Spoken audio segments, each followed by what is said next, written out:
The envelope trembled in my hands as I stared at the lawyer's letterhead.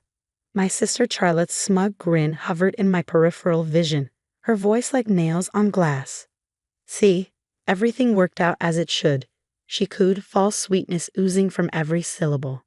I scanned the words again, praying they'd somehow change.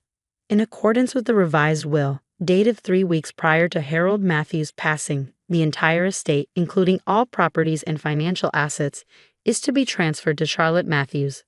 My name is Emma Matthews, and 2 months ago, I lost not only my father but also the inheritance I'd never sought yet always cherished as a symbol of his trust.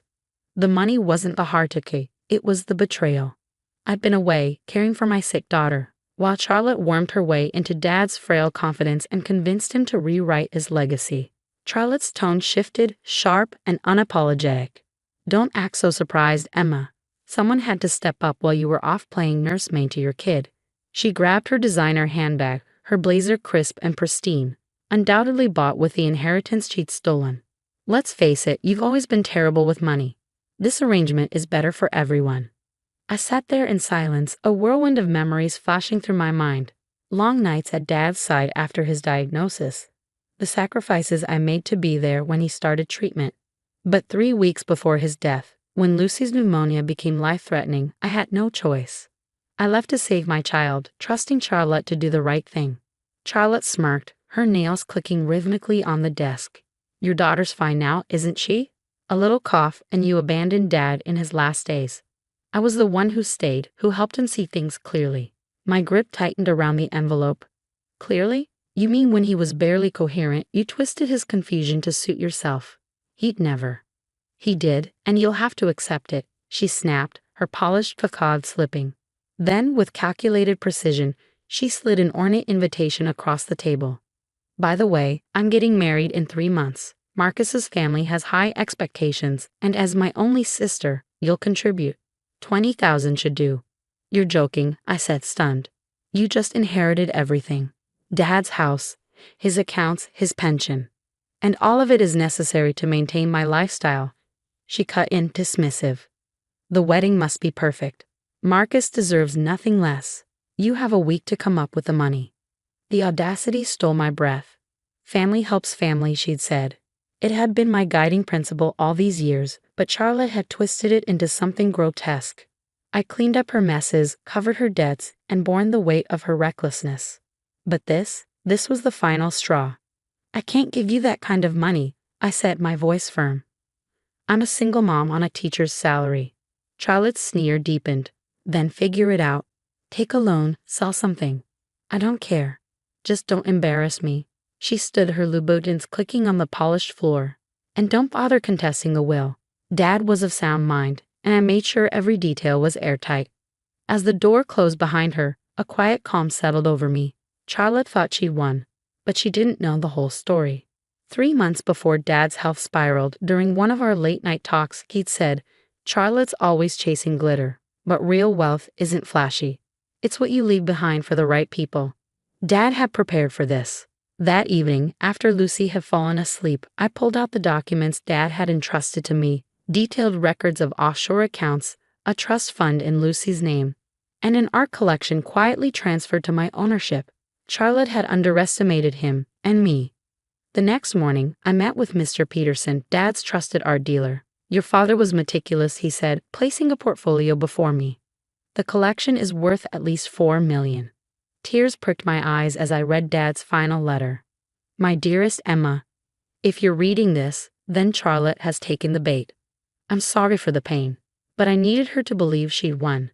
The art, the investments, the trusts, they are yours for Lucy and your future.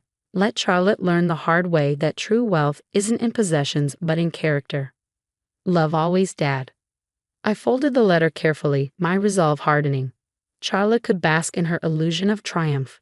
Let her plan her grand wedding, revel in her supposed victory. When the time was right, she'd learn the truth. For now, I had work to do and a legacy to protect. The following weeks blurred into a stream of Charlotte's passive-aggressive texts and increasingly thinly veiled threats. Each morning, my phone buzzed with new demands. "The wedding planner needs the deposit," or "Marcus's mother expects all the immediate family to contribute equally." I ignored them all, quietly working behind the scenes to put my own plans in motion. Mom, why is Aunt Charlotte being so mean? Lucy asked one evening as she helped me stir a pot of soup. Her wide eyes were a mix of innocence and worry, too perceptive for an 8-year-old. She had sensed the tension. I put the spoon down, crouching to meet her gaze. Sometimes people get so caught up in what they want that they forget what really matters. Lucy frowned thoughtfully, like when she didn't visit Grandpa in the hospital. Her words struck deep, but I smiled and pulled her into a hug. Exactly like that. But don't worry, sweetheart. Grandpa knew who was really there for him. The doorbell rang just then, breaking the moment. Standing on my porch was Charlotte, immaculate as ever in a pristine white designer suit, an outfit that likely cost more than my monthly paycheck. Finally decided to grace us with your presence, I said, holding the door open with a hint of sarcasm. Cut the dramatics, Emma, she snapped, stepping inside and glancing around the modest living room as if she expected it to be beneath her. I'm here because you've been ignoring my messages. The wedding is in 8 weeks, and you haven't contributed a dime. Before I could respond, Lucy peeked around the corner. Charlotte's face softened into a sugary smile. Hello, darling. Has your mother told you? You're going to be a flower girl. Lucy looked up at me, unsure, and I rested a hand on her shoulder. Actually, Charlotte, Lucy won't be participating in the wedding. Charlotte blinked, her expression shifting rapidly between disbelief and anger. Excuse me? That's not a request, Emma. Marcus's family expects a proper wedding party. You can't just. I can, and I will. I interrupted coolly. Lucy is not a prop for your perfect wedding, and neither am I. Her forced composure cracked. Is this about the money? She sneered, pulling out her phone. Fine. I'll give you 2 more weeks, but after that, I expect you to pay your share. And for heaven's sake, start attending the planning meetings. The next one's tomorrow at the Ritz-Carlton. Don't embarrass me by showing up in your teacher clothes. I almost laughed at the absurdity. I won't be there, and I won't be contributing. Her perfectly painted lips curled into a sneer. Ungrateful as ever, she spat. After everything I've done for this family, I felt Lucy's hand tighten in mine, grounding me. Get out, Charlotte, I said quietly, my voice steady. And don't come back until you've learned what family actually means.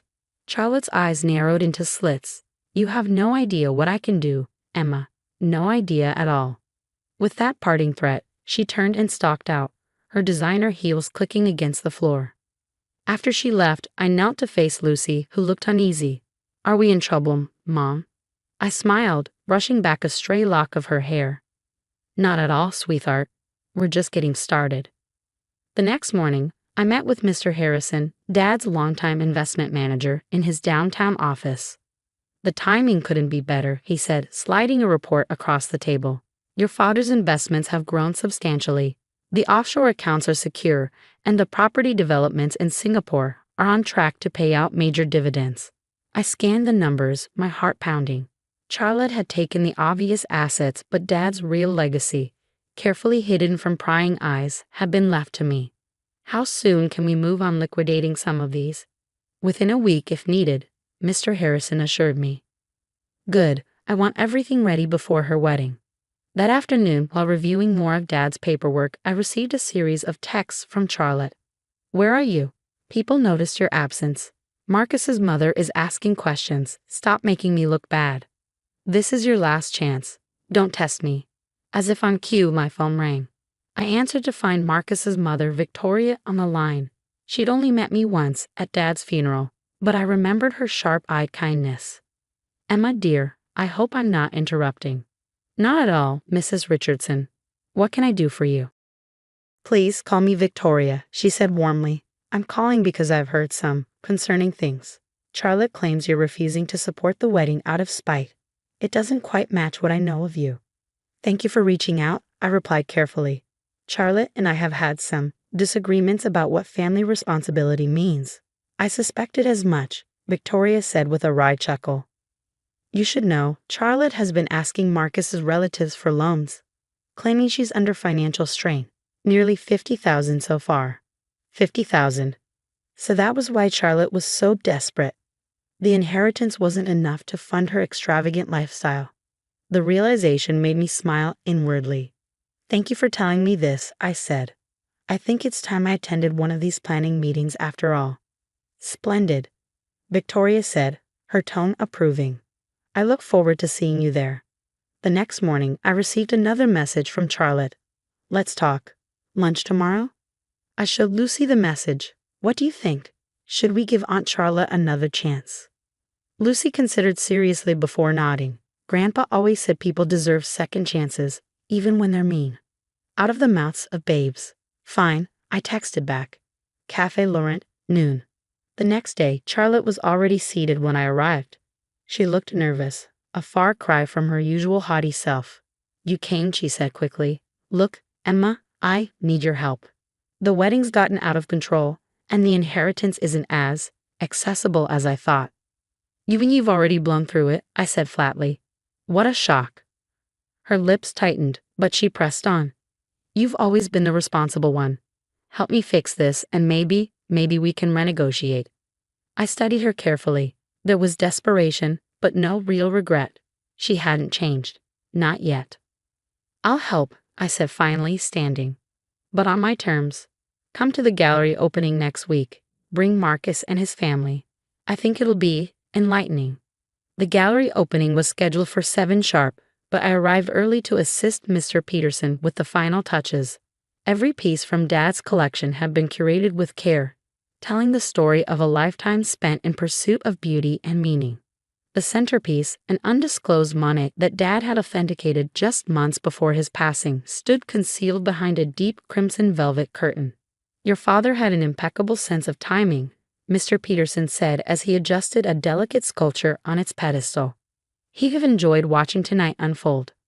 I smiled, thinking back to Dad's quiet lessons about patience and precision.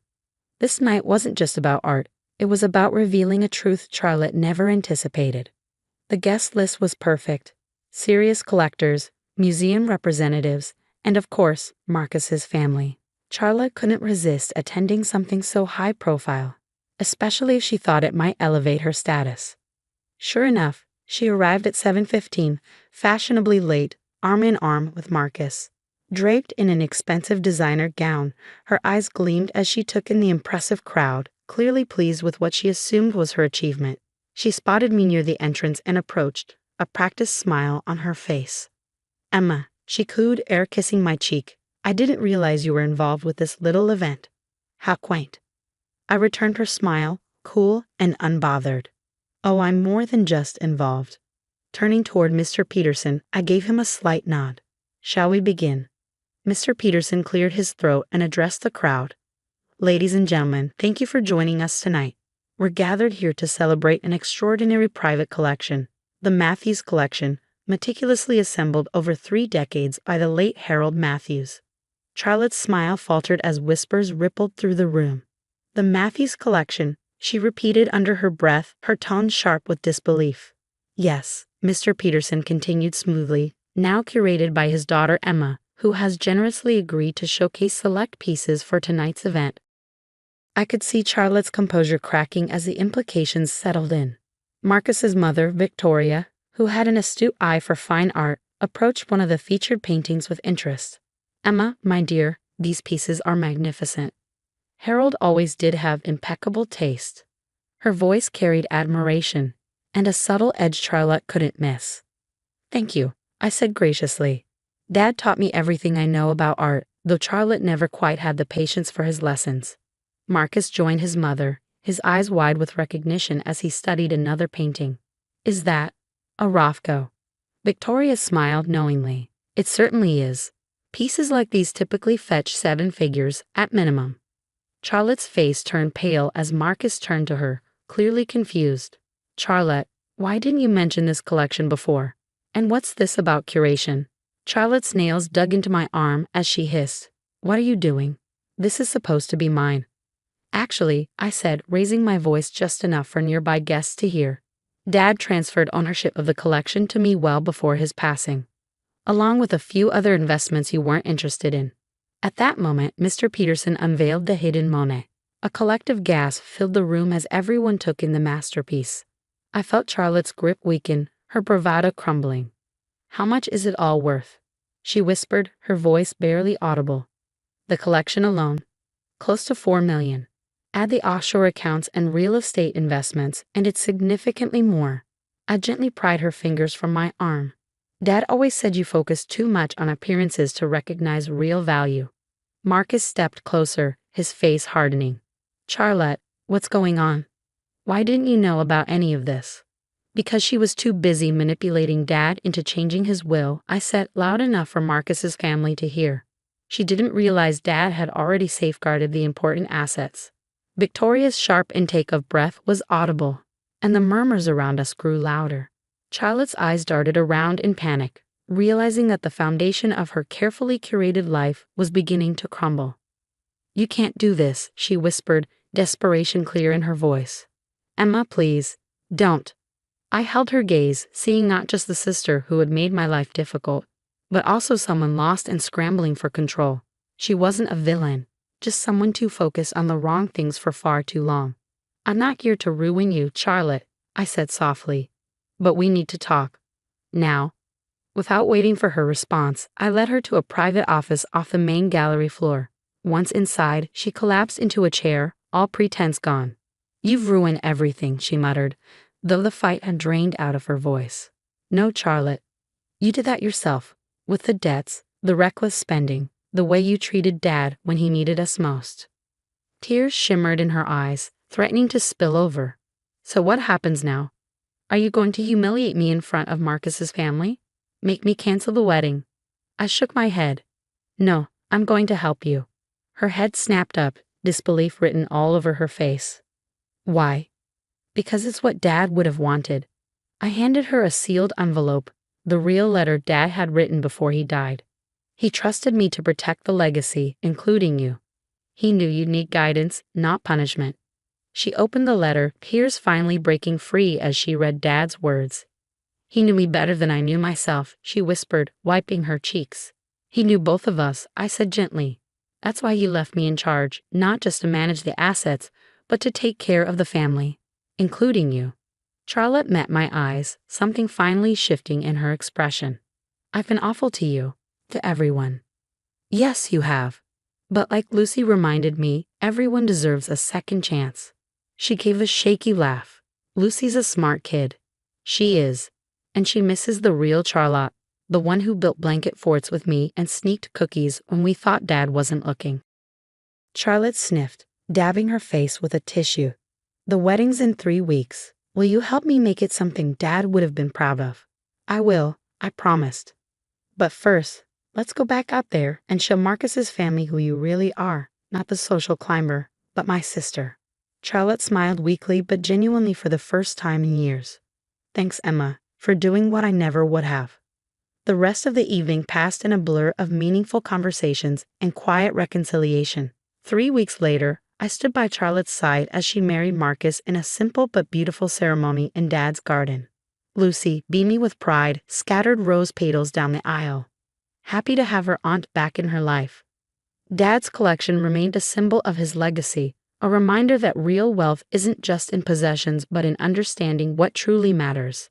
And as Charlotte and I began rebuilding our relationship, I realized that sometimes the greatest inheritance isn't money or art. It's the wisdom to forgive, to grow, and to hold on to family when it counts most.